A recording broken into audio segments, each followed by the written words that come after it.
자, 안녕하십니까. 봄비가 아주 여름비처럼 내리네요.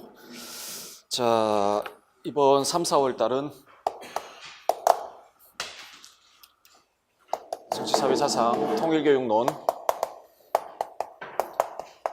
응용윤리를 하도록 하겠습니다. 그 순서는 이렇게 진행을 하도록 하겠습니다. 뭐 이게 양이 제일 좀 작으니까, 물론 이게 제일 작긴 한데 그냥 이렇게 좀 붙여서, 통일교육론 사실상 그 국제정치학적인 이론이 있고 뭐 이런 이야기들이니까요.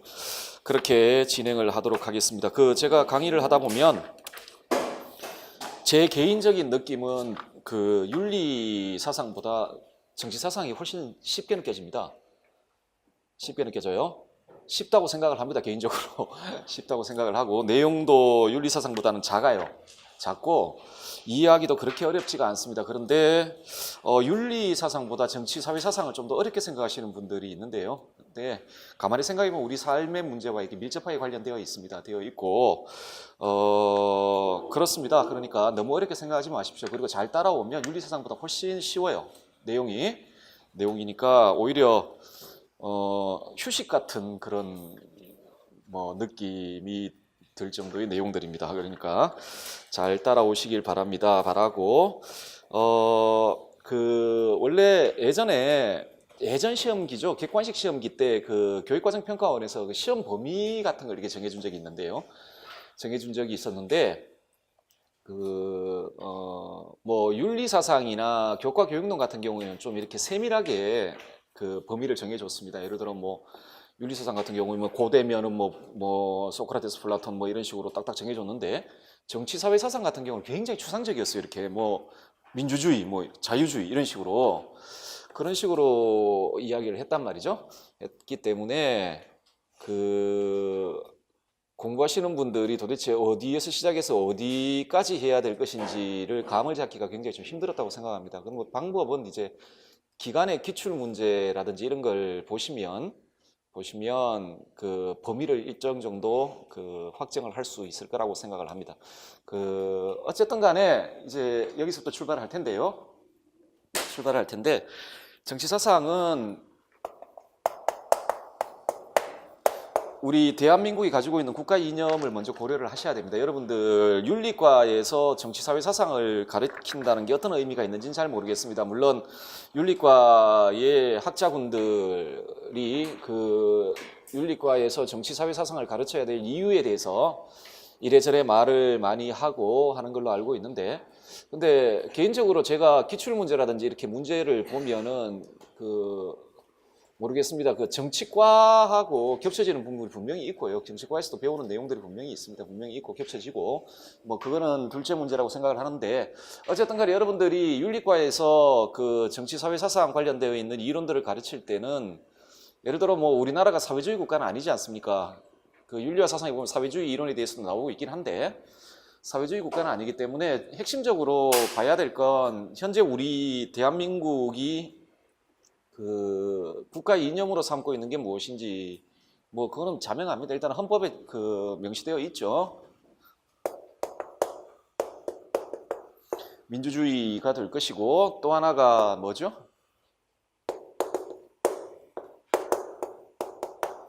민주주의와 공화주의가 있겠습니다. 여기에 플러스해서 헌법에는 명시되어 있지 않습니다만은, 어쨌든 간에 우리는 지금 자유시장 경제 체제를 유지하고 있는 국가입니다. 하기 때문에 자유주의라는 크게 세 가지, 물론 정치적 자유주의와 경제적 자유주의 다 포괄해서 이야기를 해야 되겠죠.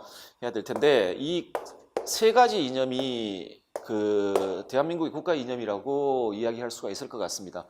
따라서 이 이념들에 포섭되어 있는 내용들을 공부를 하시면 됩니다. 중심적으로는. 게다가 여기에 플러스해서 뭐 공동체주의라든지 뭐 이런 것들이 있을 거라고 생각을 합니다만, 그래도 이게 중심이 돼야 될 거라고 생각을 하고, 기출문제 보면 뭐 보수주의도 나오기도 하고 한데, 그거는 자유주의와 관련해서 이렇게 뭐 관련이 되어 있고요. 자, 요걸 이제 공부를 하시면 될 겁니다. 이 안에는 많은 학자들이 있습니다. 민주주의나 공화주의나 자유주의를 확립했던, 여기에 이론적 기초를 제공했던 많은 학자들이 있고, 다음에 다양한 이론들이 있습니다. 다양한 이론들이 있고 요걸 공부하시는 거죠. 요걸 공부하시는 겁니다. 요걸 공부하시다 보면 그 예를 들어 뭐 민주주의 확립과 관련해서 여러 가지 뭐 반대편에 있던 아니면 직접적으로 민주주의의 확립을 위해 이렇게 뭐 이론을 제시했던 학자가 있든 간에 그런 학자들 중심으로 지금 공부를 하게 될 겁니다. 제 교재는 그런 학자들과 다음에 이론들로 구성이 되어 있습니다. 구성이 되어 있고요. 자, 그래서 뭐 지금부터 그렇게 좀 따라 나가 볼 생각입니다. 민주주의가 무엇인지, 공화주의가 무엇인지, 자유주의가 무엇인지, 그리고 이와 연관되어 있는 이념들을 중심으로 지금부터 좀 살펴볼 생각이고요. 정치는 그 우리 삶과 굉장히 가깝게 연결이 되어 있습니다. 여러분들이 정치를 혐오할 수도 있고, 미워할 수도 있고, 무관심할 수도 있으나 정치의 영향력에서 한 발자국도 벗어날 수 없습니다. 한 발자국도 벗어날 수 없습니다. 예를 들어 현 대통령 현 정부에서 지금 한국하고 북한하고 회담도 하고 미국하고 북한하고 회담도 하고 뭐 합니다. 그 상황 자체가 완전히 바뀌었죠. 상황이 많이 바뀌어 뭐 이렇게 돌변하고 그런 모습을 보는데 어떤 의미에서는 국제 정치의 영역에 속하죠. 외교는 국제 정치의 영역에 속합니다. 국제 정치의 분위기가 어떻게 되냐에 따라 우리 삶 자체가 바뀝니다. 예를 들어 뭐 우스운 이야기로 그 접경지대 땅값이 올라가지 않습니까? 접경지대 경기 북부 지역 땅값이 올라가거든요. 땅값도 올라가고 뭐 그럽니다. 그 삶에 상당할 정도로 여러분이 아무리 무관심하다 할지도 여러분의 무관심이 여러분을 정치로부터 이탈시키지 못합니다. 못하거든요. 오히려 뭐 지금도 좀 보시겠지만 그 민주공화국의 시민은 그 정치에 관심을 가지고 참여하는 사람이 되어야 되고 그 정치를 바꿀 수 있는 사람이 되어야 됩니다. 그런 능력이나 소양을 갖춰야 되고 뭐 그래야 된다고 생각을 하거든요. 자, 그래서 뭐 단순히 그냥 이론이라고 생각하지 마시고 원래 정치 사회 사상이라는 건 우리가 지금 보편적인 이론으로 받아들이고 있지만 이 사상이 확립될 때는 굉장히 구체적인 맥락에서 확립된 겁니다.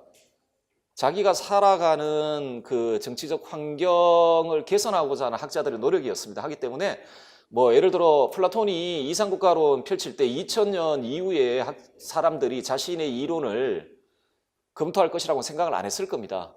어떻게 하면은 아테네 민주정을 개선할 수 있을까, 개혁할 수 있을까라는 고민이 뭐 주요한 고민이었고 그랬을 거라고 생각을 하거든요. 홉스도 뭐 예를 들어 근대에도 마찬가지입니다. 홉스가 리바이어던 썼을 때 21세기 대한민국의 임용시험 준비하는 학생이 자기 글을 볼 거라고는 생각도 못했을 겁니다. 홉스는 당시 영국 상황을 어떻게 하면 좀 개선할 수 있을까, 개혁할 수 있을까, 오직 그 관심에서 그 글을 쓴 겁니다. 문제는 그 이론 안에 보편적 요소가 있었던 것이고, 그래서 지금 우리가 그 공부를 하고 있는 것이고, 이만 달리 이야기하면 우리 대한민국이라는 민주공화국 내에서 대한민국의 개선을 위해서 유용한 이론이 될 수 있고 뭐 그런 겁니다. 그래서 관심을 가지고 보시면 재미있기도 하고 그리고 삶과 그렇게 떨어져 있는 내용이 아니다라는 걸 느낄 수가 있을 거라고 생각을 하고요. 보충 자료에 지금까지 기출된 범위에 대해서 제가 뭐 정리를 해뒀는데 의미 없습니다. 요새는 작년에 나왔던 거 올해 나오고 뭐 그런 식으로 이야기를 하니까 그냥 쭉 다 보시면 되고요. 보시면 되고 그 수업 진행은 그냥 교재에 있는 학자들 다음에 좀 필요하다면 보충 자료를 통해 좀 이야기를 하도록 하고요. 그 책의 머리 날개라 그러던데 저자의 말이 아니고 아리스토텔레스의 말인데 제일 끝에 말인데 보시면 아리스토텔레스가 이런 말을 했습니다. 덕은 사람을 해치지 않고 정의는 국가를 해치지 않는다라고 이야기를 했습니다. 했고 제가 이걸 실은 이유는 여러분들이 이제 선생님이 되실 거 아닙니까? 되시고 학생들을 지도할 텐데 많은 학생들을 지도할 거라고 생각을 합니다. 그 중에서 한 100, 뭐 예를 들어 100명의 학생을 지도한다라면 그 중에 한 5명만이라도 이 그러니까 이걸 신념화해서 중고등학교를 졸업하면 참 좋겠다라고 생각을 합니다. 덕은 사람을 해치지 않고 국가는 정의를 해치지 않는다라는 강한 믿음을 가진 학생을 좀 만들어 배출에 주십사하는 그런 마음입니다. 그런 마음이기 때문에 일단은 여러분들이 이 신념을 가지고 있으면 좋겠다.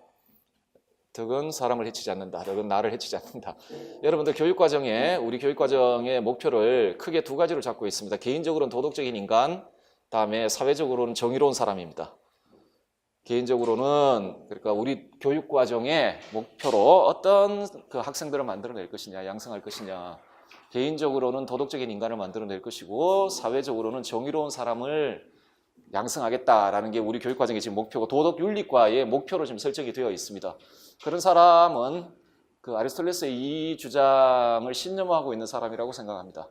신념을 하고 저희 집에도 그 올해 그 학교를 이제 들어갔습니다. 아기가 초등학교를 들어갔고 좀 있으면 이제 6년 뒤면 중학교, 3년 뒤면 고등학교를 갈 것이고 까딱 잘못하면 여러분들이 만날 수도 있고 경기 지역 내지는 경기 뭐 제가 또 어디로 이사를 갈지는 알 수는 없으나 경기 서울권에서 까딱 잘못하면 만날 수도 있습니다. 만날 수도 있는데 저희 집에 아기가 나중에 그 중등 과정을 마치고 이걸 신념화하고 나올 수 있기를 바라고 만약에 여러분들이 그렇게 해주시면 제 재산의 반을 드리도록 하겠습니다. 근데 함정은 제가 돈이 별로 없다라는 겁니다. 없는데 그러면 평생 그냥 잘 살 수 있을 거라고 생각을 합니다. 제 생각에는 그러니까 그래도 남들한테 좀 도움이 되면서 국가에도 해를 끼치지 않는 그런 인간이 되면서 사회에서 그렇게 잘 살 수 있지 않을까 그런 생각을 좀 하니까 반을 드리겠습니다. 얼마 안 됩니다. 얼마 안 되는데 어쨌든 물론 그때 제 수업을 들었다라는 걸 입증을 하셔야 되고 그래야 됩니다. 그래야 되고 하는데요. 농담입니다만 자 그래서 제 마음입니다. 마음이니까 여러분들도 나중에 선생님이 되시면은 혹시라도 우리 교육과정의 목표로 삼고 있는 거니까 그런 학생들을 좀 많이 양상해 주시면 되겠습니다. 자 이제 길게 이야기할 필요 없이 그냥 한번 시작을 해봅시다. 일단 플라톤부터 하는데 보시면 아시겠지만 동양 한국 사상가들이 없어요. 굉장히 유감스럽게도 그건 제 생각에는 동양 한국 사상가들의 잘못은 아니라고 생각을 합니다. 잘못은 아니고 그 이후에 동양 한국 사상가들을 전문적으로 연구하신 분들이 좀 많이 발전을 시키지 못하지 않았나라는 생각이 됩니다. 플라톤도 그냥 두면 솔직히 아무 의미 없습니다. 플라톤 이론이 지금 우리 정치 체제와 무슨 그렇게 직접적으로 연결이 되겠습니까? 그 이후에 이제 전문학자들이나 이런 학자들이 그걸 이렇게 좀 일단은 발전을 시킨 거죠. 이게 현재에서 우리에게 어떤 의미가 있는지 끊임없이 연구했고 그랬던 것 같습니다. 근데 그게 조금 모자란지 이 3대 국가 이념과 관련해서 동양하고 한국 학자들은 거의 다루어지지가 않고 기출문제로 보면 아시겠지만 다루어지지 않기 때문에 좀 유감스럽게도 우리는 또 서양 학자들을 중심으로 좀 살펴봐야 되지 않을까 생각을 하고 있습니다. 자, 시작을 해보도록 합시다. 플라톤입니다. 플라톤을 지금부터 보도록 하도록 하죠. 플라톤의 정치사상 크게 두 시기가 있습니다. 두 시기가 있는데요. 50세 정도 때입니다. 플라톤은 당시에 평균적인 수명에 비해서 상당히 오래 장수하신 분입니다. 거의 70 이상, 물론 소크라테스도 70까지는 사셨던 분이고, 요 50세에 나왔던 책이 50세가 아니라 50대에 나왔던 책이 국가입니다. 국가고 이건 거의 플라톤의 본연의 어떤 이론 그리고 정신 이런 것들을 완전히 담고 있는 책이고 그래서 요 정치 사상이라는 관점에서 플라톤의 이상국가 그러니까 플라톤이 가장 이상적으로 생각했던 국가 사회의 모습이 담겨 있는 책이 국가편이고 이것 이후로는 이제 여러 가지 일을 겪게 됩니다. 플라톤이 시라쿠사 같은 데 초빙이 되어서 거기 가가지고 정치를 담당하기도 합니다. 시라쿠사의 참주가 플라톤의 글을 읽고 너무 감동을 받아가지고 플라톤을 초빙을 하거든요. 플라톤도 자신의 이상을 실현해 볼 수 있는 기회가 왔다라는 생각으로 시라쿠사에 가가지고 하는데 그쪽에 있는 지배계급들하고 기본적으로 마찰을 일으킵니다. 그래서 실패하고 돌아오죠. 실패하고 돌아오면서 나이가 좀 들면서 자신이 생각했던 이상을 실현하기가 상당히 힘들다. 하지만 정치는 계속돼야 되고 하기 때문에 그 언제까지 이상 사회를 이렇게 현실에서 실현시키고자 그 노력 자체가 굉장히 힘들고 성과를 내기 힘들다면 어떤 차선의 방안을 찾는 시기가 플라톤 후기에 드러나요. 법률이나 정치학 편에서. 그래서 후기에 가면 이 이상 국가에서의 논의가 좀 누그러집니다. 누그러지면서 그래서 이렇게 기준으로 해가지고 전기, 후기 이런 식으로 이야기할 수 있겠는데 그냥 그 국가에서의 플라톤의 사상과 그 이후에 특히 그 정치가 편이라든지 법률 편에 나타나 있는 플라톤의 사상 그 정도로 나눠봐야 될 텐데 아마도 우리 출제 범위에 만약에 플라톤이 정치, 사회, 사상과 관련해서 출제가 된다면 출제 범위에 들어오는 건 이 부분이 아닐까 생각합니다. 이 뒷부분이 아니고요. 왜 그런 이유는 몇 가지 이유가 있습니다. 이 후기 사상이 아리스토텔레스에게 그 영향을 주고 아리스토텔레스 버전으로 다시 한번 이렇게 바뀌거든요. 하기 때문에 그 아리스토텔레스가 있기 때문에 굳이 플라톤의 이 후기의 입장이 출제될 이유는 없습니다. 솔직히. 거든요. 자, 그래서 우리가 좀 중점적으로 살펴봐야 될 건 국가편에 나와 있는 플라톤의 이상국가론입니다. 좀 살펴보도록 하죠. 한번 아마 출제, 그러니까 우리 지금 현 시험기에서 출제가 한번 된 걸로 기억납니다. 그 철인 치자사상과 관련된 이야기가 한번 출제가 되었던 걸로 기억이 나는데, 자, 국가편의 이상국가론을 한번 지금부터 살펴보도록 하죠. 자, 국가라는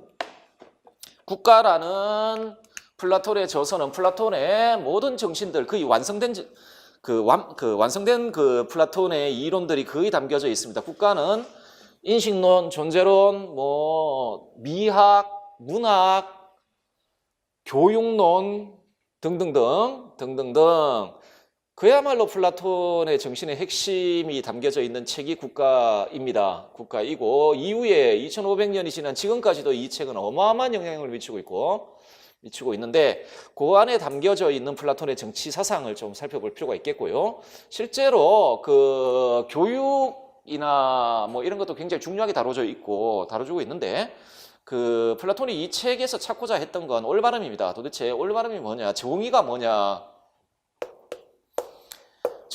올바름이 뭐냐 있고, 이건 두 가지 측면에서, 그러니까 개인의 측면에서 도대체 올바르다는 게 뭐냐, 올바름이 뭐냐, 다음에 국가의 측면에서 올바르다는 게 뭐냐 입니다.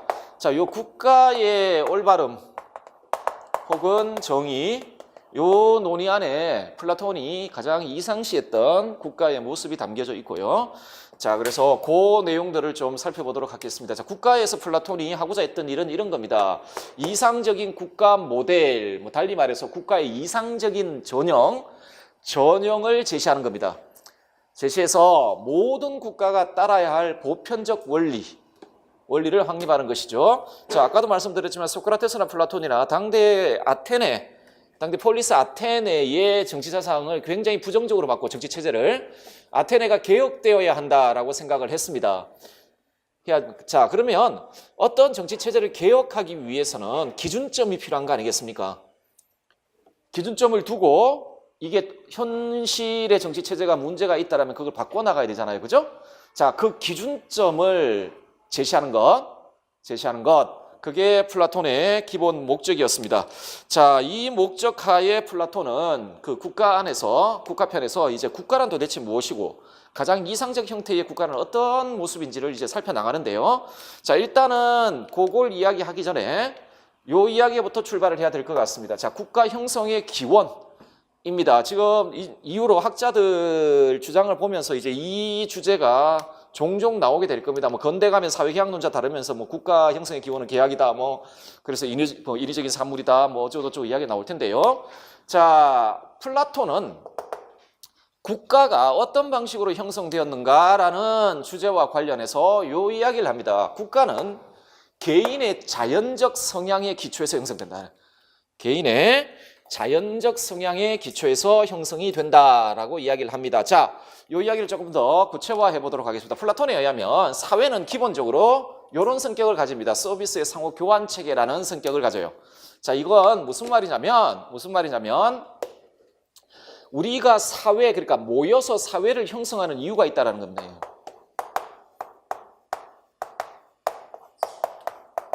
사회를 형성하는 이유는 이걸 실현하기 위해서입니다. 선 혹은 조음을 그러니까 홀로 있을 때보다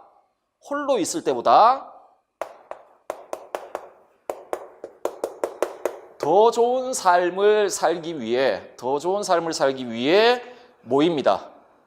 모이죠. 자, 하기 때문에 그런 식으로 사회가 홀로 있으면 어떻습니까, 여러분? 집도 여러분이 다 지어야 되고, 옷도 여러분들이 만들어 입어야 되고, 뭐 농사도 지어야 되고, 뭐 하자. 소위 말해 그 가장 기본적인 필요, 의식주라는 가장 기본적인 필요도 혼자 다 해결을 해야 된단 말이죠. 근데 이건 너무너무 힘들지 않습니까? 자, 그래서 그 문제를 최초로 해결하기 위해 모인 거예요. 모였는데, 요게 이 서비스의 상호 교환 체계라고 이야기를 했는데, 요게 요런 형태의 사회가 제대로 돌아가기 위해서는 어떤 일이 발생해야 되냐면, 요런 게 충족이 돼야 됩니다. 노동의 분화와 임무의 전문화입니다. 전문화, 여러분 농사 지을 수 있어요? 집에서 꽃이라도 제대로 키울 수 있습니까? 힘들죠. 그런데 혼자 있으면 그거 다 해야 되잖아요. 근데 사람들이 이렇게 모였어요. 더 좋은 삶을 살기 위해 최초에는 가장 그 기본적인 필요를 충족시키려고 의식주 같은 거. 자, 그러면은 그 목적을 가장 잘 달성하기 위해서는 어떻게 해야 되냐면 집을 잘 짓는 사람은 집만 짓는 거예요. 그리고 농사를 잘 하는 사람은 농사만 짓고, 옷을 잘 만드는 사람은 옷만 만드는 거죠. 그렇죠? 자, 이렇게 해서 이걸 교환하는 겁니다. 그러면 어떻습니까? 혼자 다 해결할 때보다 훨씬 더 용이하고 비용도 적게 들고 쉽게 필요를 충족할 수 있겠죠. 하기 때문에 이 목적이 있잖아요. 보다 더 나은 삶을 살기 위해 모였다. 그걸 충족하기 위해선 노동의 분화와 임무의 전문화가 반드시 요구되고요. 자, 그게 실현되는 게 사회입니다. 하기 때문에 사회는 서비스를 이렇게 서로 교환하는 체계라고 이야기를 하고 있습니다. 자, 그러면 여기서 한번 볼게요. 노동의 분화와 임무의 전문화라고 있죠. 그러면 요게요, 어떤 식으로 가능하냐? 이것 때문에 가능합니다. 개인의 자연적 성향이 다르기 때문에 노동의 분화와 임무의 전문화가 나타날 수가 있어요. 어떤 사람은 집을 잘 만드는 소질을 가지고 있고, 어떤 사람은 옷을 잘 만드는 소질을 가지고, 어떤 사람은 농사를 잘 만드는 소질을 가지고 태어난다는 거죠. 그렇죠? 자, 하기 때문에 노동의 분화와 임무의 전문화가 이루어질 수가 있고요. 이게 잘 실현이 되면 그야말로 사회를 형성한 목적이 달성이 될 수 있다고 보는 거죠. 요 생각에서 플라톤은 국가는 개인의 자연적 성향의 토대를 두고 형성된다라고 이야기를 합니다. 그래서 최초 국가는 플라톤의 설명에 의하면 처음에 국가는 기본적인 욕구만 충족시키기 위해 만들어진 겁니다. 기본적인 욕구. 의식주라는 욕구 있잖아요.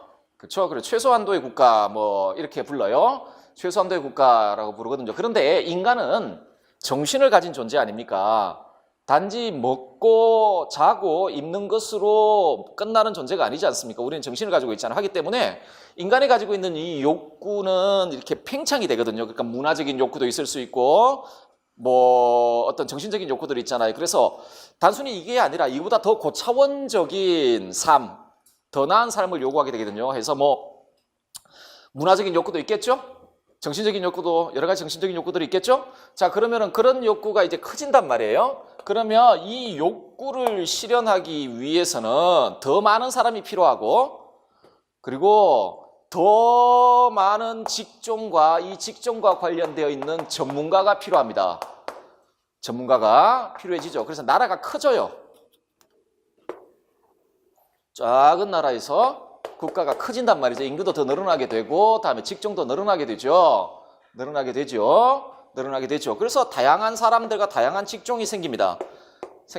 그래서 이런 걸 플라톤 용어로 이렇게 이야기합니다. 호사스러운 나라, 뭐 이런 호사스러운 나라 이런 식으로 이야기를 하게 되죠. 자, 사람이 많아지고 직업도 많아집니다. 직업도 많아져요.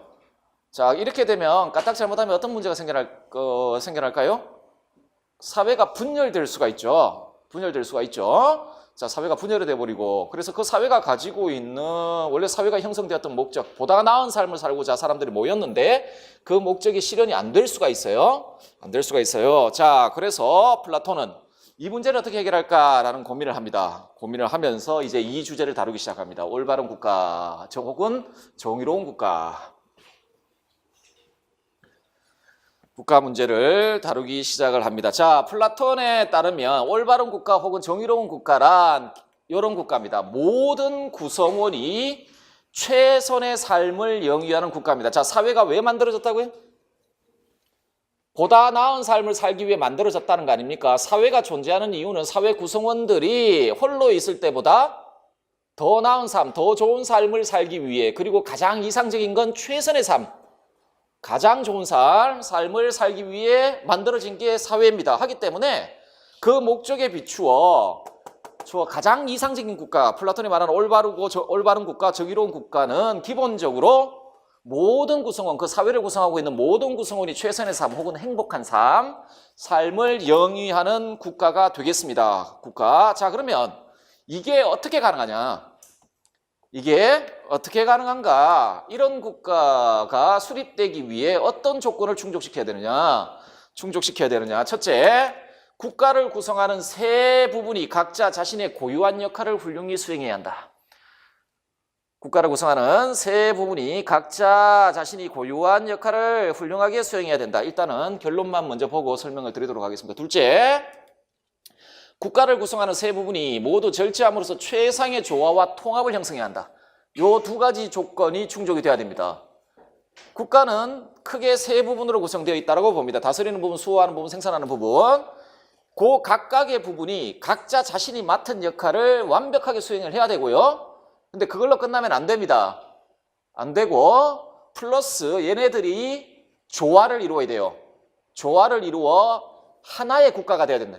한마음 한뜻으로 하나된 나라가 되어야 한다. 자, 이게 요 올바른 국가, 정의로운 국가, 최상, 그리고 소위 이상 국가가 수립되기 위한 두 가지 조건입니다. 지금부터 요 이야기를 좀 살펴보도록 하겠습니다. 이 두 가지 조건에 대한 이야기. 자,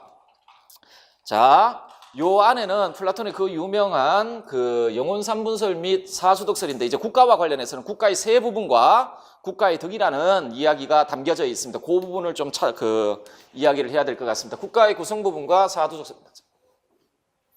몇 개로 구성되어 있다고요? 3개로 구성되어 있습니다. 자, 아까 호사스러운 나라가 되었다 했죠. 호사스러운 나라가 되면 영토가 커지고 인구도 많아지고 직업도 많아집니다. 자, 직업도 이렇게 호사스러운 나라가 되면, 자, 그리고 그 욕구가 증폭되기 때문에 필요한 재화들이 이렇게 많은 재화들이 필요해지니까 어떤 문제가 발생하게 되냐면, 나라가 하나만 있는 게 아니지 않습니까? 여기도 있고 여기도 있잖아요. 있게 되잖아요. 얘네들 나라가 다 지금 그렇게 움직이고 있단 말이죠. 하니까 이들 사이에 분쟁이 생겨날 수밖에 없습니다. 재화는 한정되어 있으니까 국가들 사이에 분쟁이 일어날 수밖에 없죠. 자, 그러니까 이 안에 원래 최소한도의 국가에서는 의식주 담당하는 생산자들만이 있었는데, 이제 호사스러운 국가가 되니까 요 분쟁을 해결해야 될 직종군이 필요해진 거예요. 그걸 다 전담해야 될 전문가가 필요해진 것이죠. 그리고 국가를 수호해야 할 작은 나라, 최소한도 국가에는 다 이렇게 생산하는 사람들만 있었단 말이죠. 의식주와 관련해서. 그런데 이렇게 되니까 국가를 수호해야 할 사람들이 필요해지고, 또 하나 인구가 많아지고 영토가 넓어졌잖아요. 넓어지니까 까딱 생각보다 국가가 분열된단 말이죠. 전체적으로 이 국가가 분열되지 않고 유지될 수 있도록 국가를 통치해야 할 담당자들이 필요해져요. 이렇게 필요해진다는 거죠. 이렇게. 자, 원래 최소한도 국가에서는 없었던 일종의 직종이에요. 그것과 관련된 전문가가 필요해진다는 이야기예요. 자, 이렇게 해서 국가는 크게 세 구성 부분이 생겨난다라고 이야기를 하죠. 자, 그래서 이렇게 되어 있습니다. 다스리는 부분, 수호하는 부분, 생산하는 부분, 세 가지. 세 부류가 생겨납니다. 국가 안에 생겨나고요. 자, 다스리는 부분의 기능 혹은 역할 혹은 일 뭐 이렇게 이야기할 수 있을 것 같습니다. 혹은 구실, 어떤 구실을 해야 되냐? 다스리는 부분은 특별히 단련된 자신의 정신을 사용하여 국가 전체의 선을 파악하고, 어쨌든 간에 지금 선을 이루기 위해 모였단 말입니다. 최상의 국가는 구성원 모두가 최선의 삶을 사는 거거든요. 하기 때문에 다스리는 사람의 그 가장 근본적인 역할은 뭐냐면 국가의 선이 무엇인지를 파악해내야 됩니다. 파악해내고요. 그리고 플라톤의 관점에서 요건 객관적으로 존재해요. 객관적으로 존재한단 말이에요. 객관적 실제예요. 그냥 실제예요. 이데아론에 따르면. 자, 이걸 파악하죠. 파악할 때 어떻게? 이성에 의해 파악하는 거죠. 감정으로 파악하는 게 아닙니다. 자, 그래서 이에 근거하여 정책을 수립하여 국가를 통치한다. 이게 다스리는 부분의 역할이에요. 역할이고, 수호하는 부분은 뭘까요? 내외적인 적에 맞서 국가를 수호하고 통치자를 보조하며 그의 명령 혹은 법을 수호하는 역할. 자, 통치자의 명령에 따라 내 외부의 적으로부터 국가를 방어하는 역할을 하는 게 수호자들입니다. 수호자들, 군인들이라고 생각하시면 되죠. 군인, 경찰들. 생산하는 계층들은요, 시민들의 물질적 욕구 충족에 필요한 여러 가지 생산 활동에 종사하는 거죠. 의식주와 관련된 것들, 뭐 여러 가지들. 자, 이런 겁니다. 여러분들 이제 그 윤리학을 공부해 보시면 아시죠? 아레테, 덕이죠. 이건 언제나 뭐와 관련되죠? 에르곤이죠. 기능 있는 곳엔 아레테가 있죠. 아레테란, 덕이란 그럼 뭡니까? 이 기능 수행과 관련한 훌륭함, 탁월함 이런 게 덕입니다. 그 기능을 훌륭하게 수행하고 있는 상태, 그 일을 훌륭하게 해내고 있는 상태, 그 구실을 훌륭하게 해내고 있는 상태, 그 상태가 아레테입니다. 덕이란 말이죠. 자, 이 다스리는 부분이 자신의 기능을 훌륭하게 수행하고 있으면 그를 지칭하여 뭐라고요? 지혜라고 부릅니다. 다스리는 부분에 더 이렇게 아레테. 자, 수호하는 부분이 자신의 기능을 훌륭하게 수행하고 있으면 그걸 일러 용기라고 부릅니다. 용기, 이게 국가의 두 번째 덕이죠. 수호하는 부분의 덕이 될 것이고, 여기는 개별적인 덕이 없어요. 생산하는 부분에는 개별적인 덕이 없습니다. 덕이 없고, 자, 개별적인 덕이 없습니다. 덕을 가지지 않는다는 말이 아니에요. 생산하는 부분에 속하는 구성원이 덕이 없다는 이야기가 아니라 이 부분에 고유한 덕이 없다는 이야기예요. 이 부분에 고유한 덕이 없다는 이야기예요. 자, 그러면 아까 다시 한번 우리 돌아가 봅시다.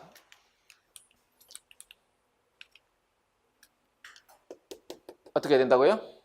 이상적인 이상국가를 수립하기 첫 번째 조건이 뭐라 그랬습니까? 국가를 구성하는 세 부분이 각자 자신의 고유한 역할을 훌륭히 수행해야 한다라고 했죠. 다스리는 부분, 수호하는 부분, 생산하는 부분이 각자 자기 자신의 역할을 훌륭하게 수행하면 적어도 그 국가는 지혜로운 국가, 용기 있는 국가라 불립니다. 그 국가는 지혜로운 국가, 용기 있는 국가라 불리죠. 그런데 이것만 가지고 안 되죠.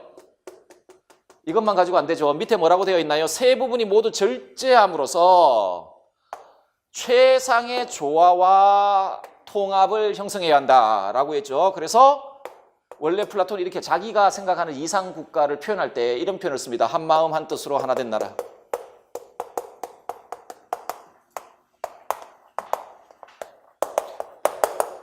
이렇게 이야기를 하거든요. 자신의 이상 국가를 표현할 때 한 마음 한 뜻으로 하나 된 나라 이렇게 이야기를 해요. 한 마음 한 뜻으로 마치 그 묵자님의 상동 사상과 뭐 비슷하게 이렇게 말씀을 하신단 말이죠. 이렇게 말씀을 하신단 말이죠. 자, 각자가 자신의 일을 잘 할 뿐만 아니고 절제해서 통합을 이루어야 된다. 그래서 이렇게 돼야 된다는 이야기예요.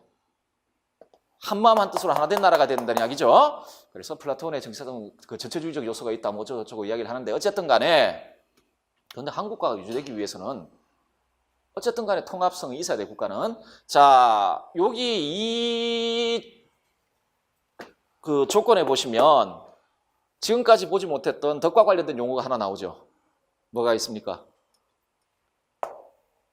절제라는 그 덕목이 하나 나오고 있습니다. 자, 그래서 지혜, 용기 이외에 절제라는 덕이 또 있다라는 걸 우리가 알 수 있거든요. 자, 절제는 전체의 덕입니다. 그러니까 어느 한 부분의 고유한 덕이 아니고 모든 부분이 실현해야 될 덕목이거든요. 자, 봅시다. 전체의 덕, 절제와 올바름이죠. 두 가지가 있습니다. 절제 플러스 올바름이 있습니다. 그래서 이제 국가의 네 가지 덕이라고 이야기를 합니다. 용기, 지혜, 용기, 절제, 올바름인데 혹은 정의라고 하거든요. 자, 이게 무엇인지 한번 볼게요. 먼저 절제부터 한번 볼게요. 자, 절제란 성향에 있어서 한결 나은 쪽과 한결 못한 쪽 사이에, 자, 우리 다스리는 부분, 수호하는 부분, 생산하는 부분, 요새 이제 개인 이야기는 빼고요. 국가만 가지고 이야기합시다. 이 중에서 자, 국가는 기본적으로 그 개인이 가진 자연적 성향의 기초에서 이루어집니다. 그게 기초에서 이루어지거든요. 자, 그러면 개인들이 가지고 있는 자연적 성향들 중에 우리가 가지고 있는 플라톤의 관점에 봤을 때 우리 개인 인간을 구성하는 여러 가지 성향들이 있는데, 본성들이 있는데 그 중에서 가장 뛰어난 게 뭡니까? 이성이죠. 이성 아닙니까? 그죠? 자, 그러면 요 세 부분들 중에 성향상 가장 뛰어난 성향을 가진 자들로 구성된 부분은 어딜까요? 이 부분입니다. 이 왜요? 이건 선을 인식할 수 있는 능력을 가진 자들이에요. 국가의 선을, 소위 말해서 좋음의 이데아를 볼 수 있는 자들이에요. 여러분들 그 국가편 보시면 교육 과정 있죠? 그 국가의 그 오름길, 그 동굴에서 위로 올라가는 길 있지 않습니까? 동굴이 어떤 식으로 되어 있냐면 그냥 평평하게 되어 있는 게 아닙니다. 동굴의 비유에 동굴이 평평하게 되어 있는 게 아니고 경사가 져 있어요. 그리고 경사가 심해요. 경사가 이렇게 심합니다. 그래서 여기서 이렇게 올라가죠. 어떤 친구들 같은 경우는 그냥 계속 그냥 뒤만 보러 있는데 그래도 풀려난 애가 풀려났다고 해서 끝나는 게 아니에요. 이 경사길을 따라 올라가야 돼요. 올라갔다가 어떤 애는 너무 힘들어서 그냥 쭈르륵 미끄러져 버립니다. 이게 그 교육 과정을 설명하는 그 비유이기도 하거든요. 처음에 왜 뭐부터 배웁니까? 이렇게부터 배우지 않습니까? 교육학 할 때 여러분 혹시 안 배웠습니까? 그 플라톤의 교육론에서 뭐 시가 체육 교육부터 시작한다. 시작해서 뭐 중간에 이제 기하학 배우고 수학 배우는 거죠. 요 기하학이 그 동굴 입구와 동굴 이제 막 동굴 밖에 나간 겁니다. 여러분들 그 태양이 있고 나무가 있었죠. 그 나무에 비친 그림자 있었죠. 그 디아노니아라고 이야기해서 수학적 대상들을 가지고 이렇게 연역적 추론 어떤 그 개별적 그 지식을 이끌어내는 과정이 있죠. 이걸 열심히 해서 이걸 잘하게 되면은 이제 나무도 보고 되고 태양도 보게 됩니다. 태양도 보게 되거든요. 그래서 최종적으로 뭘 보죠? 이걸 봅니다. 이게 조음의 이데아거든요. 이렇게 되면 한 50살 정도 됩니다. 50세 정도 돼요. 플라톤이 국가 쓸 때 나이예요. 국가에서 50세 정도 돼요. 그러니까 국가의 통치자는 한 요 정도 돼야 돼요. 그런데 그 당시에 평균 연령을 치면 지금 여기 올라가는 게 문제가 아니라 그 사이에 죽어버려요. 그게 문제인데 어쨌든 간에 이렇게 됩니다. 이 말은 무슨 말이냐면은 그 통치자들은 이걸 볼 수 있다는 볼 수 있는 사람이에요. 근데 이거 아무나 보는 게 아니에요. 교육 과정은요, 성향을 파악하는 과정이기도 합니다. 얘가 지금 어떤 성향을 가지고 있는지를 파악하는 과정이기도 해요. 그래서 성향에 맞지 않으면 중간에 한번 미끄러질 겁니다. 그러면 어떤 애는 생산하는 부분으로 가야 되고 어떤 애는 수호하는 부분으로 가야 되고 탁월한 지성을 가지고 있는 애는 끝까지 가겠죠. 이걸 보게 된단 말이죠. 통치자 그룹들은 기본적으로 이걸 본 사람들입니다. 그리고 인간으로 치면, 한 개인으로 치면 최상의 능력을 가지고 있는 사람들이죠. 가장 나은 성향을 가지고 있는 사람들. 저 모든 교육 과정을 거쳐 그 조음의 이데아를 본 사람들입니다. 얘가 성향상 가장 뛰어나요. 그 다음에 이 친구예요. 이 부분이에요. 그 다음에 이 부분이에요. 자, 성향에 있어서 한결 나은 쪽은 얘가 최상, 얘가 두 번째, 얘가 세 번째. 자, 요 한결 나은 쪽과 못한 쪽 사이에 어느 쪽이 지배할 것인지에 대한 시민들 사이의 합의, 달리 이야기하면 누가 다스릴 것인지에 대한 시민들 사이의 합의, 이를 절제를 한다. 한 개인의 측면에서 이야기하면 이성이 통치하고 욕구하는 부분이나 어떤 기계적인 부분이 그 이성의 명령을 듣는 거예요. 국가의 측면에서 이야기하면요, 다스리는 부분이 통치를 하고 나머지 부분이 이 부분의 통치를 받아들이는 거예요. 그런데 이게 강요나 강제가 아니고 어떻게 해요? 합의해야 한다는 거죠. 절제란 이 합의가 이루어져 있는 상태입니다. 누가 다스릴 것인지에 대한 합의가 이루어져 있는 상태거든요. 달리 이야기하면 뭡니까? 이성이 통치하는 국가. 이성이 통치하는 국가를 이야기를 하는 것이죠. 이성이 통치하는 국가를 이야기를 하는 것이죠. 자, 이건 절제란 다시 한번 말씀드리지만 누가 통치하고 누가 통치를 받을 것인지에 대한 세 부분들 사이에 합의가 이루어져 있는 상태예요. 그걸 절제랍니다. 하기 때문에 이 각각의 부분들이 한마음 한뜻으로 하나 된 나라가 되기 위해서는 전부 절제의 덕을 갖춰야 돼요. 달리 이야기하면요. 얘가 통치하려 들면 안 되고 얘가 통치하려 들어서도 안 되고 얘가 생산하려 들어서도 안 된다는 이야기예요. 얘가 생산하려 들어서도 안 된다는 이야기죠. 장사꾼이 통치하면 안 된다는 이야기예요. 군인이 통치하려고 하면 안 돼요. 그러면은 국가의 절제가 깨져요. 그러면 국가는 분열되고 국가는 망한다라는 게 그렇게 반대로 이야기하면 정말 머리가 좋고 통치해야 할 놈들이 머리 정말 좋잖아요. 솔직히 그 머리 가지고 장사하면 돈 많이 벌겠습니까? 안 벌겠습니까? 물론 그 지금까지 역사에서 봤을 때 머리 좋은 애들이 돈 많이 버는 뉴턴이 주식해 가지고 쫄딱 망했거든요. 뉴턴이 말기에 가가지고 왜 연금술에 빠져가지고 호적됩니다. 뉴턴은 그야말로 진짜 인류 역사의 최고의 천재라고 불려지는 데 뉴턴도 주식이 안 됐어요. 주식에 재산 다 들어먹고 그 말년에 그 연금술에 빠져요. 돈도 없고 그래서 그런지 그래서 뭐 이상한 직업도 많이 갔습니다. 우리나라 지금 그런 명칭이 있는지 조폐공사 그 화폐 찍어내는 데 있잖아요. 그 화폐 찍어내는 데 취직해서 그 위조 화폐범 잡으러 다닙니다.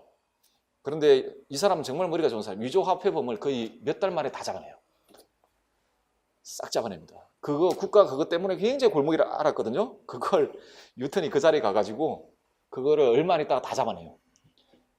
천재적인 머리를 가지고 있습니다. 진짜 그 당시에 뭐 어렵다는 수학자들 몇 년을 걸리면 못 푸는 걸 어떤 학자가 뉴턴은 풀까 싶어가지고 편지를 보냈어요. 그 문제를 편지를 보냈거든요.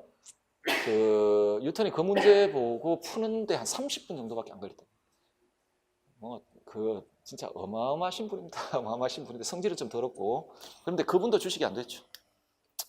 주식이 안 되면 주식은 힘든 겁니다. 힘든 건데. 자, 어쨌든 간에 예일대학 노벨 경제학상 받은 예일대학에 경제학상 받은 사람한테 예일대 재정 맡겼다가 예일대 문 닫을 뻔했습니다. 그 사람 투자했는데 그 투자한 거 쫄딱 망해가지고 한때 예일대가 재정 파탄 상태까지 간 적도 있습니다. 근데 얘가 근데 좋은 머리 가지고 돈 벌려고 들면 안 되고 그러려면 어떻게 해야 된다고요? 각자가 각자의 욕구를 절제할 줄 있어야 되죠. 그렇죠? 자, 하기 때문에 이렇게 이루어져야 됩니다. 자, 그러면 보세요. 각자가 각자의 자기 자신의 할 일을 잘하고, 이 말은 달리 이야기하면 국가가 지혜와 용기의 덕을 실현하고 있고, 자, 그 다음에요. 절제하여 하나를 이루는 겁니다. 모든 부분들이 절제의 덕을 갖추게 되면 어떤 일이 발생할까요? 이런 일이 발생합니다. 각자가 각자의 할 일을 하고 다른 사람이나 부류의 일을 넘보지 않는 것. 국가편에서 이렇게 정의하고 있습니다. 올바름을. 자, 실제로 이게 실현이 되면 그 국가는 사실상 올바른 국가가 됩니다. 왜냐하면 각자가 각자의 할 일을 열심히 하고 있죠. 그런데 절제가 실현되면 어떻게 됩니까? 생산자나 수호자가 통치하려 들지 않을 것이고 통치자들이 생산하려 들지 않을 거 아닙니까? 그렇죠? 자, 각자가 각자의 할 일을 하고 다른 사람이나 부류의 일을 넘보지 않은 상태, 이를 올바름 혹은 종이라고 합니다. 예, 달리 이야기해서 국가의 구성분들 사이에 상호관계를 올바르게 조절함으로써 그들을 결속시켜 한마음 한뜻으로 하나된 나라를 만들어내는 조화로운 결합력, 이게 올바름입니다. 국가편에는 이렇게 정의가 되어 있습니다. 그래서 이 정의를 익히시면 됩니다.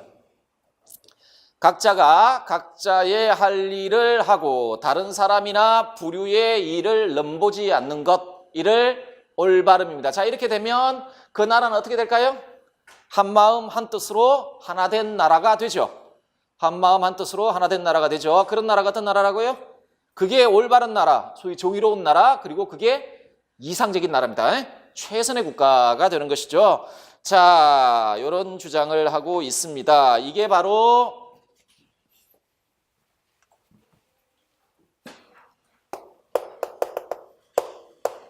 이상국가입니다. 이게 이상국가입니다. 플라톤이 생각했던 이상적인 국가, 최선의 국가가 되겠습니다. 자, 요 생각 안에 중요한 하나의 내용이 포섭이 되어 있는데요. 소위 초린치자사상과 최선자 정체사상 포섭되어 있습니다. 자, 누가 통치해야 됩니까?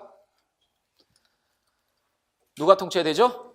그 자연적 성향, 그러니까 성향에 있어서 가장 그러니까 최선의 성향을 가지고 있는 자들, 어떤 자들입니까? 지혜로운 자들이죠. 국가나 아니면 개인에 있어서 그 선에 대한 참된 인식을 완전하게 소유할 수 있는 자들, 탁월한 지성을 가지고 그 지성을 활용해서 선에 대한 완전한 크게 이야기하면 이데아에 대한 완전한 인식을 가질 수 있는 자들, 이런 자들이 통치를 해야 합니다. 따라서 정치 권력 소유 자격 조건은 뭐가 될까요? 객관적이고 보편적이고 영원불변하는 국가의 선에 대한 지식을 소유할 수 있느냐 없느냐, 그렇죠? 객관적이고 보편적이고 영원불변하는 국가의 선에 대한 그 인식이 가능하냐 가능하지 않느냐, 그런 사람이냐 아니냐, 그런 지식을 가질 수 있는 사람이냐 없느냐, 그런 지식을 가진 사람이 정치 권력을 소유해야 한다라는 게 플라톤의 생각입니다. 그런 사람이, 그래서 통치자는 지혜로운 자가 되어야 한다. 철인이 되어야 한다. 통치자는 지혜로운 자가 되어야 한다. 지혜로운 사람이, 필로소퍼라는 말은 지혜를 사랑하는 자잖아요. 지혜를 사랑하는 자인데 지혜를 사랑하는 뿐만 아니라 지혜를 가지고 있는 자이기도 하고. 자, 이런 사람이 통치자가 되어야 되고, 자, 그렇다면 요 사람이 정치 권력을 소유하고 있죠. 지혜로운 자가 정치 권력을 소유하죠. 정치 권력 소유의 조건이 지혜예요. 그러니까 그런 지식을 소유하는 겁니다. 자, 그렇다면 그런 지혜로운 자들이 가지고 있는 정치적 권위는 어떤 성격을 가지냐면 이런 성격을 가집니다. 통치술과 관련된 전문가권입니다. 통치술과 관련된, 자, 그 사람이 정치 권력을 소유하는 이유는 뭐라고요? 통치와 관련된 전문가이기 때문입니다. 여러분들 다시 한번 처음에 말씀드렸던 거, 국가는 왜 만들어졌다고요? 사회는? 더 나은 삶을 살기 위해 만들어졌죠. 하기 때문에 사회는 기본적으로 서비스의 상호교환 체계라고 했죠. 그렇죠? 그래서 그 사회가 이상적으로 작동하기 위해서는 그 서비스의 상호교환이 잘 이루어져야 돼요. 그러려면 어떻게 됩니까? 서비스와 관련해서 직종의 분화와 노동의 전문화, 다음에 이런 게 일어나야 돼요. 이건 달리 이야기하면 어떤 직종과 관련해서 그 직종에 가장 어울리는 사람이 그걸 맡아야 된다는 이야기예요. 맡아야 된다는 이야기죠. 자, 그래서 호사로운 나라를 가면 최소한도 국가에서 없었던 게 생기죠. 수호라는 일과 다음에 통치하는 일이 생기잖아요. 이것도 마찬가지라는 겁니다. 그 직종과 관련해서 성향상 가장 잘 맞는 애들이 그걸 맡아야 된다는 이야기예요. 자, 그래서 결국은 통치자란 결국 통치와 관련해서 가장 뛰어난 자질을 가지고 있는 사람들이거든요. 이건 달리 이야기하면 통치술과 관련한 전문적 지식을 가지고 있는 자들이란 이야기예요. 자, 그래서 그 지혜로운 자들이 가지고 있는 정치적 권위, 여러분 권위라는 정치적 권위는 정치적 권위가 가지고 있는 특징 중 하나는 무조건성입니다. 그 정치적 권위자가 A라고 명령을 하면 듣는 사람은 그 이유를 따지지 않고 복종을 한다는 성격을 가져요. 권위라는 원래 그런 거예요. 그렇죠, 여러분? 여러분 대학을 다니시거나 아니면 대학을 다니실 때 그 과에 그 어떤 특정 분야의 그 권위자들 있었죠. 교수들 중에. 있었죠? 그분이 예를 들어 뭐 A다라는 외국어 용어가 나오면 이거는 기억이다 이렇게 말을 하면 보통 보면은 우리는 그 주장에 대해서 회의를 가지지 않습니다. 그분이 진정한 권위를 가지고 있다라며. 왜 그냥 그런갑다 이렇게 생각을 하죠. 왜 그렇습니까? 그 사람이 가지고 있는 그 분야의 그 전문적 지식 때문에 그런 겁니다. 그 지식 자체가 권위를 가지는 거예요. 의사도 마찬가지죠. 여러분들 그 병원 가가지고 진료받고 뭐 하나 출력해 주잖아요. 그거 가지고 약국까지 않습니까? 그러면 그 출력한 거 가지고 의사한테 가가지고 합리적인 입증을 요구를 합니까? 안 합니까? 왜 이 약을 쓰셔야 했고 다른 약 뭐 이런 거 물어봅니까? 물어보지 않습니까? 안 물어보죠? 물어봅니까? 그거 들고 다시 출력한 거 들고 제가 보니까 왜 이 약입니까?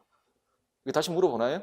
그냥 믿고 약국 가서 타먹고 약 먹죠. 물론 결과적으로 잘 안 나오면 욕하죠. 뭐야 욕을 하긴 하는데 최소한 그 순간에 그 욕을 안 하죠. 그냥 믿고 가죠. 근데 뭘 믿고 그런 짓을 합니까? 그 의사가 가지고 있는 권위인데요. 근데 그 권위는 어디서부터 오죠? 의술의 전문가라는 데서 오는 겁니다. 의술의 전문가, 마찬가지입니다. 통치술도 마찬가지입니다. 정치권이, 그러니까 통치자가 가지고 있는 정치 권위의 기원은 여기에 있습니다. 플라톤에 의하면 통치술과 관련된 전문가 권위입니다. 자, 따라서 이분은 최상의 정체, 지금부터 정체 이럴 텐데 이게 정치 체제를 말하는 거예요. 자, 그러면 최상의 정치 체제란 어떤 체제냐? 일단 이거 아닙니다. 아테네 민주정에 대해 굉장히 부정적인 사람입니다. 자, 아테네 민주정은 작년인가 시험에 나왔던데, 아테네 민주정의 이 정치체제의 가장 기본적인 특징은 자유와 평등을 굉장히 강조한다는 것이고, 이게 정치체제, 그래, 구체적인 정치체제에서 어떤 모습으로 드러나냐면,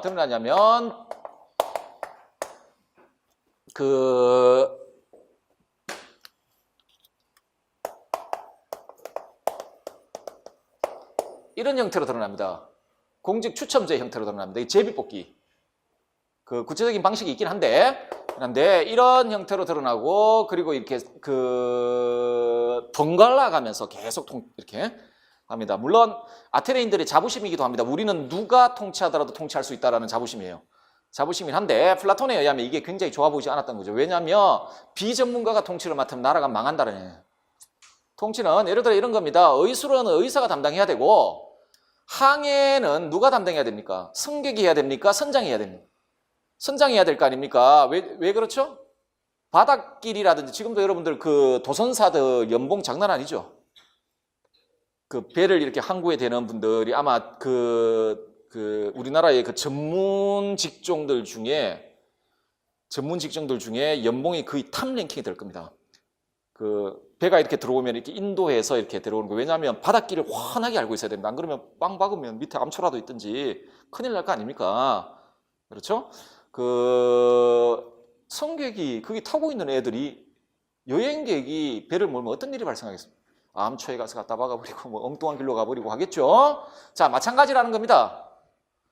플라톤의 말에 의하면, 아니, 니네들은 항해를 할 때는 선장에게 항해에 관련된 모든 권한을 다 맡기면서 그보다 더 중요한 국가를 이끌어 나가는데 어떻게 비전문가에게 통치권을 맡기냐?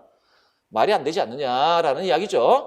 자, 그래서 이분이 생각하는 최선의 정치 체제는 이거 아니고, 이거는 굉장히 미워하죠. 이게 아니라 지식을 소유한 철인 지혜로운 자가 통치 권력을 독점하여 행사하고 국가의 다른 부분이 철인의 지배를 받아들이는 최선자 정체 이렇게 이야기를 하는데, 영어로 아리스토크라시 이렇게 쓰죠.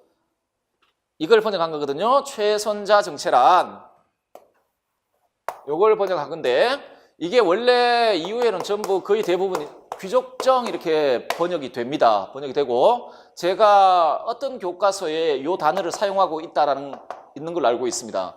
이게 왜 그러냐면, 왜 최선자 정체라고 이야기를 하냐면, 귀족정이라는 말의 뉘앙스가 플라톤의 이 주장을 다 담지를 못해요.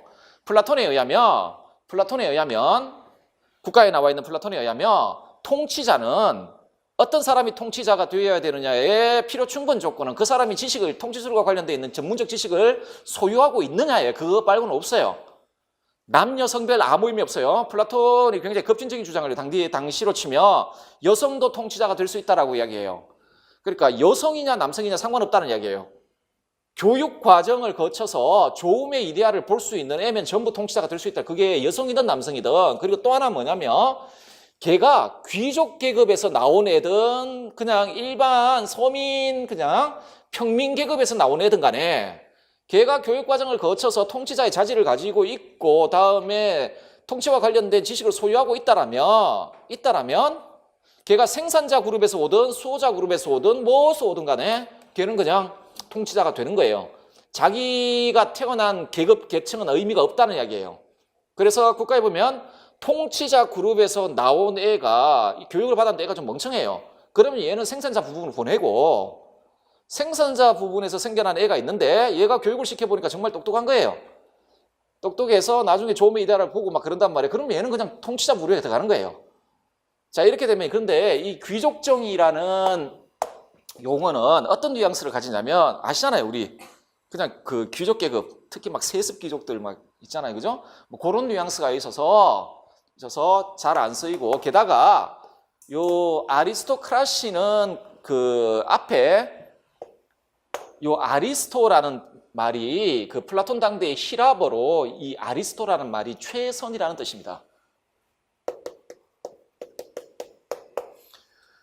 최선이라는 뜻입니다. 아리스토라는 히라버가 헬라스어가 최선이라는 뜻이거든요. 그래서 그 최선의 사람들의 정체, 최선자 정체 이렇게 불리워집니다. 뭐 귀족정이라 해도 예전에는 거의 대부분 귀족정으로 번역을 했으니까 뭐 상관없는데 그때 귀족은 단순하게 세습 귀족을 이야기를 하는 게 아니고 적어도 플라톤한테는 그 정말 귀한 사람, 최선의 사람이죠. 저런 능력을 가지고 있는 최선의 사람이 되겠습니다. 그래서 이렇게 아리스토클라시라고 이야기를 하고 있습니다. 이게 플라톤이 국가편에서 최선의 정치 체제라고 이야기되었던 체제의 성격이 되겠습니다. 자, 이제 정리를 결론을 내려보면 플라톤의 이상국가 지금까지 논의를 했잖아요. 플라톤의 이상국가란 어떤 국가냐? 국가를 구성하는 세 부분이 각자 자신의 고유한 역할을 훌륭히 수행함으로써 각자 나름대로 국가 전체의 질서와 안녕에 기여하는 한마음 한뜻으로 하나된 나라. 모든 정치 권력을 지혜로운 자들이 독점하고 다른 부류의 사람들은 지혜로운 자의 통치에 복종함으로써 최상의 조화와 통합을 이루고 있는 한마음 한뜻으로 하나된 나라로서 최선자 정체를 실현하고 있는 나라.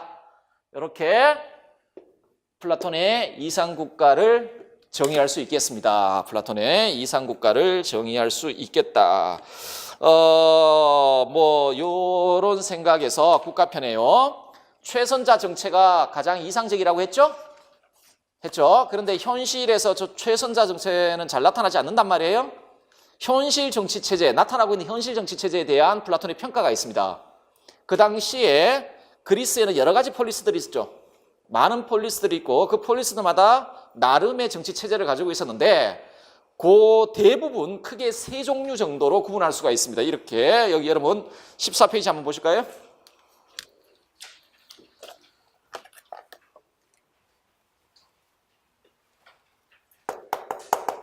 과두정, 민주정, 참주정.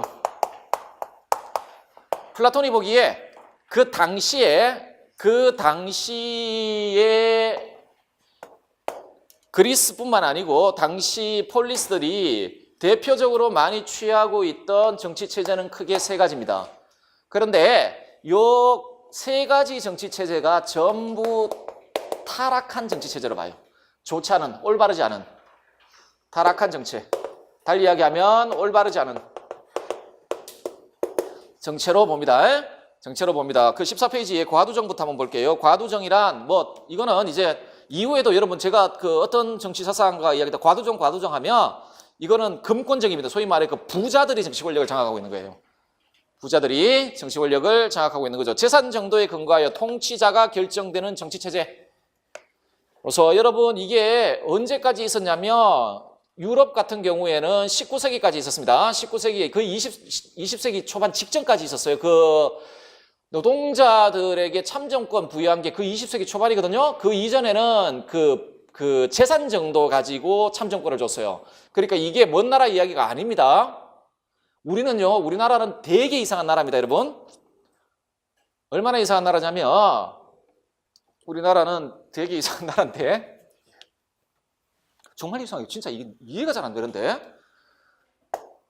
그 왕정이 사실상 일제에 의해 무너졌죠. 무너지고 그 3.1 운동이 일어나고 이 이후에 임정이 수립이 되거든요. 임시정부. 그런데 왕정하고 임시정부 요 사이에 거리가 아직도 뭐 명목상은 또 이 왕정이 남아 있었고, 갔는데 3.1운동 실패하고 여기 중국과 망명해가지고 임시정부 수립했는데 임시정부 강력히 민주공화국이에요. 이런 경우는 없어요. 역사에. 아니 어떻게 지금 뭐 거의 5,000년을 왕정하에 살다가 몇 년 사이에 민주공화정을 주장하는 이런 나라는 없어요. 없는 데다가 그다음에 그 식민지 시기를 거쳤죠. 해방이 딱 됐어요. 해방이 되고 첫 번째 선거 했잖아요. 이게 그 보통 평등 비밀 선거예요. 이런 경우도 없어요. 남녀 선거권 다 주고 노동자 다 주고 이런 경우는 없습니다. 굉장히 압축되어 있습니다. 역사가. 서양 같은 경우는 20세기 초까지 노동자들이 참정권이 없었단 말이에요. 그리고 그보다 더 그다음 노동자들 참정권 받았거든요. 문제가 뭐냐면 노동자들이 참정권을 받았는데 여성들이 참정권이 없었어요. 여성들 참정권은 더 가야 됩니다.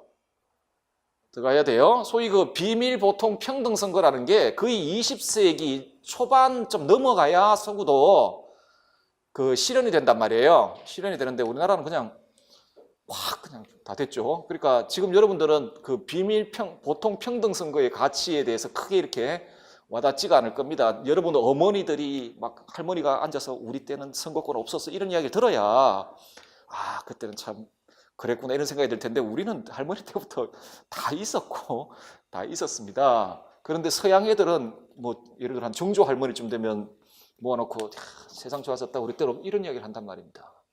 그때 선거권 달라고 시위하다가 붙잡혀가 감옥 갔지 뭐 이런 이야기. 그런 이야기를 한단 말이죠. 자, 어쨌든 간에 그렇습니다. 자, 그런데 과두정은 현대까지도 있었습니다. 거의 19세기 말까지도 서양에는요. 자, 재산 정도의 근거에 통치자가 결정되는 정치체제로서 부자와 가난한 사람들 사이에 극심한 대립이 발생합니다. 문제는 뭐냐면 민주정이라는 탈을 쓰고 있으나 과두정일 가능성도 있어요. 그럴 가능성도 있는데 자, 결국 부에 대한 만족할 줄 모르는 욕망으로 인해 이건 몰락할 수밖에 없다. 그 다음에 이게 몰락하면 뭐가 생겨날까요? 과두정이 몰락하면 왜 몰락하게 될까요? 다수의 인민들, 소위 가난한 자들 때문에 몰락합니다. 부자들은 끊임없이 그 가난한 자들 착취해서 자신의 부를 증폭시키려고 하거든요. 근데 가만히 있겠습니까? 수적으로 우세한데? 무슨 혁명 같은 게 일어나겠죠. 자, 이게 민주정이에요. 민주정은 플라톤이 민주정이라고 이야기했을 때 이렇게 쓰죠. 데모크라시 이렇게 쓰죠.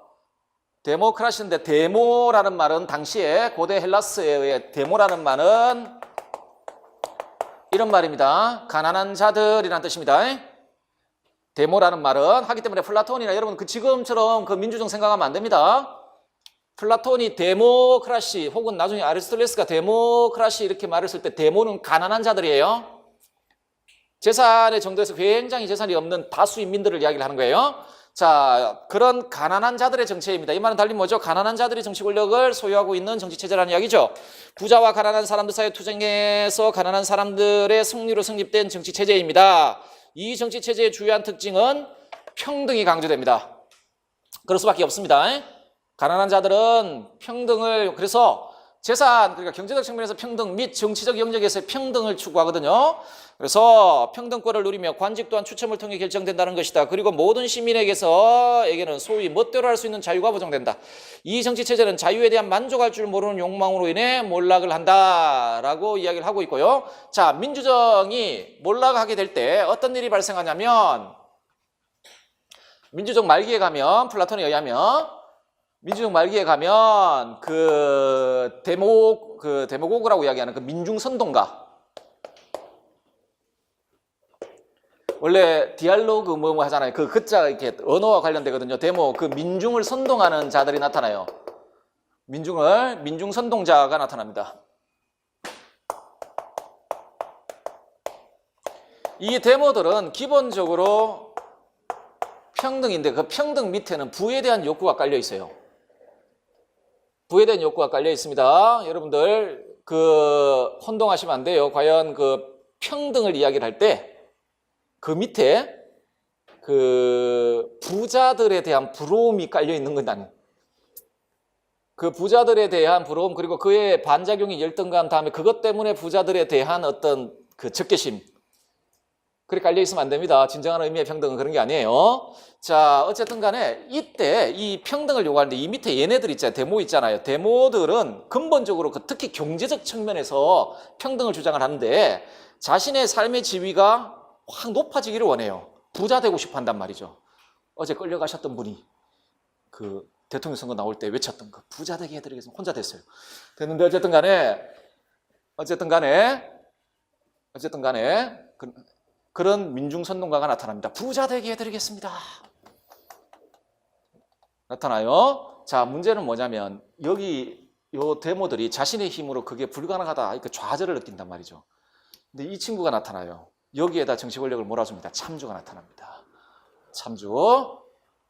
지금으로 치면 그 독재자. 플라톤에 의하면 민주정의 결말은 이렇게 갈 수밖에 없다고 봅니다. 이게 민주정의 결말이라고 봐요. 민주정은 필연적으로 이렇게 간다는. 그런데 이게 역사적으로 간간히 증명이 돼요. 입증이 됩니다. 히틀러가 등장하게 된 이유라든지 뭐 이런 것들 있잖아요. 부자 되게 해드리겠습니다. 이런 분들. 자, 민주정의 결말은 비극이다. 이렇게 갈 수밖에 없다. 이렇게 돼 있거든요. 자, 요 세 가지가 그래서 보시면 참주정은 가난한 민중의 대중심리를 이용하여 자신의 개인적 야망을 충족시키고자 하는 참주에 의한 통치체제. 플라톤은 민주정은 필연적으로 참주정으로 몰락하게 되어 있다. 타락하게 되어 있다라고 봅니다. 자, 그래서 그 세 가지 정치체제를 올바르지 못한 정치체제라고 봅니다. 다 타락한 정치체제고요. 이 중에서도 위계가 있거든요. 개 중에 그래도 금권, 다음에 민주, 그러니까 과두, 민주, 참주 이런 식으로 되어 있습니다. 자, 좀 쉬었다 고기사상 보도록 합시다.